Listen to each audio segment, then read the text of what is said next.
नमस्कार बंधुरा आमी Priya welcome back to my channel. तो आजकेर ब्लगटा सन्ধ্যে থেকেই शुरू करेছি।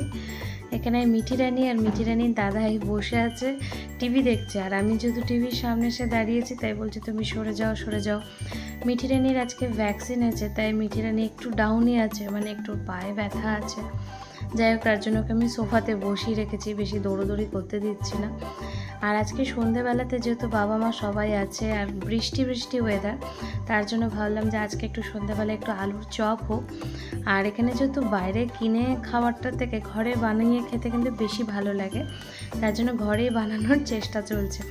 চেষ্টা মানে আমি প্রথমবার এই আলুর চপটা বানাচ্ছি, তার জন্য জাস্ট দুটো বানিয়ে আমি ট্রাই করছি। আর দেখো এখানে আলুরগুলো কিন্তু আগেই এখানে আলু সেদ্ধ করে কাঁচা লঙ্কা আদা রসুন দিয়ে এই আলুটাকে মানে বানিয়ে নেওয়া হয়েছিল। তারপরে এখানে বেসনের গোলা করে জাস্ট আমি ট্রাই করছি, কেন কিনা আমি পেঁয়াজই বানিয়েছি বা বেগুনি, কিন্তু আলুর চপটা বানাইনি। আলুর চপের বানিয়ে যে ছাড়াটাড়ি একটা বিরাট ব্যাপার, তার জন্য আমি জাস্ট দুটো বানিয়ে সেটা প্র্যাকটিস করছি যে দেখে আমি পারি কিনা। তো মিঠি রানীর আজকে সকালে ভ্যাকসিন ছিল, আমরা তার জন্য সকালবেলা গেছিলাম। দুদিন ধরে এত বৃষ্টি হওয়ার জন্য যেতে পারছিলাম না, কিন্তু আজকে গেছিলাম যেহেতু অনেক দিন হয়ে যাচ্ছে ভ্যাকসিনটা দেওয়াও হচ্ছে না। আর আজকে কিন্তু ওর পায়ে বেশ ব্যথা করছে, জানি না কেন ওর পাটাতে খুব ব্যথা হচ্ছে। আর এই দেখো এখানে আলুর চপের সব সরঞ্জাম, এই যে এখানে বেসন গুলে রাখা হয়েছে, আর এই তো এখানে আমি আলুর চপ বানাচ্ছি। মিঠি রানীর বাবাইও একটু পরেই অফিস থেকে চলে আসবে, তো তখন ভালো হবে সবার সাথে একটু আলুর চপ চা মুড়ি সব খাবো, কেন বাইরের ওয়েদারটাও খুব ভালো। আর এই তো আলুর চপ ভাজতে ভাজতে মোটামুটি ভাজা হয়ে গেছে। আর এই দেখো এখানে মিঠি রানীর বাবাই চলে এসেছে। বাবাইকে সারাদিনের পরে দেখতে পেয়ে কিন্তু খুবই খুশি হয়, মানে একবারে বাবার কোলে একবারে ঝাঁপিয়ে চলে যায়, কারণ সারাটা দিন তো বাবাইকে পায় না, তার জন্য বাবাইকে দেখে একেবারে কোলে উঠে পড়েছে। দেখো এখানে কীরকম চোখটা বন্ধ করে দিচ্ছে। আর ওর না পায়ে তো ব্যথা, কিন্তু যাই হোক আমি লাস্টে একটু ওকে জ্বরের ওষুধও খাওয়ালাম, শরীরটা ভালো লাগছিল না। কিন্তু বিকেলের পর থেকে বাবাই চলে এসেছে, তারপর থেকে কিন্তু ওর শরীরটা বেশ ভালো হয়ে গেছে, আবার বাবাইকে হামিও খাচ্ছে। তো এখানে ব্যাস আমাদের চপ মুড়ি নিয়ে আমরা বসে পড়েছি। আর তোমাদের সাথে দেখো শেয়ার করছি, গত বছর শাশুড়ি মা বিষ্ণুপুর থেকে দুটো শাড়ি আনিয়েছিল, মানে একটা নীল রঙের একটা লাল রঙের। তো এই দুটো শাড়িতে কিন্তু পুরো হাতে সুতোর কাজ হয়েছে। আমাদের একজন খুবই পরিচিত চেনাশোনা দিদি, সে কিন্তু প্রায় একটা বছর সময় লেগে গেছে, মানে একদম 6 মাস এক একটা শাড়িতে সময় লেগেছে। তাই গত বছর শাড়িগুলো পাঠানো হয়েছিল, আমরা জানতাম যে একটা বছর সময় লাগবে, হাতে সময় নিয়ে পাঠিয়েছিলাম।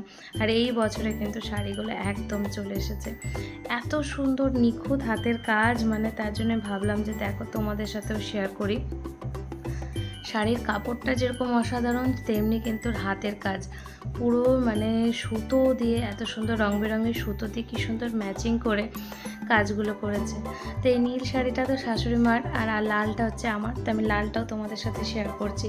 কিন্তু নীলের কাজটা দেখো, নীল শাড়িটার এত সুন্দর ভেতরে কাজ করা, তো মানে আমি ভাবলাম যে একটু তোমাদের সাথে শেয়ার করে, আর একটু আমি নিজেও পরে পরে দেখছিলাম যে কীরকম গায়ের মধ্যে লাগছে।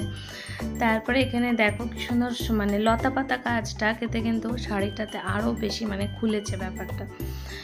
আর মিঠি রানী এখানে দেখছে যে মা শাড়ি পরেছে, সে কিন্তু আমার শাড়িটা নিয়ে টানাটানি করছে। এখন ওর শরীরটা বেশ ভালো লাগছে, তার জন্য একটু একটু দৌড়োদৌড়ি খেলাধুলো এসব চলছে ওর।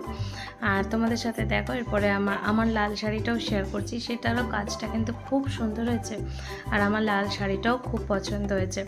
তো মানে এইগুলো শাড়ি কি, এই ধরনের হাতের কাজ করা শাড়িটা কিন্তু মানে সারাটা জীবন মানে থেকে যাবে, মানে একদম সুতোয় কাজ করা। আর এইসব শাড়ি এত ভালো সিল্কের, তার জন্য এই শাড়ির মধ্যে যা নিজের মানে হাতের কাজ করা সুতোর, আর দেখো ব্লাউজ পিসও আছে, তো সেটা আমি পরে বানাবো, এই মুহূর্তে এখন বানাচ্ছি না।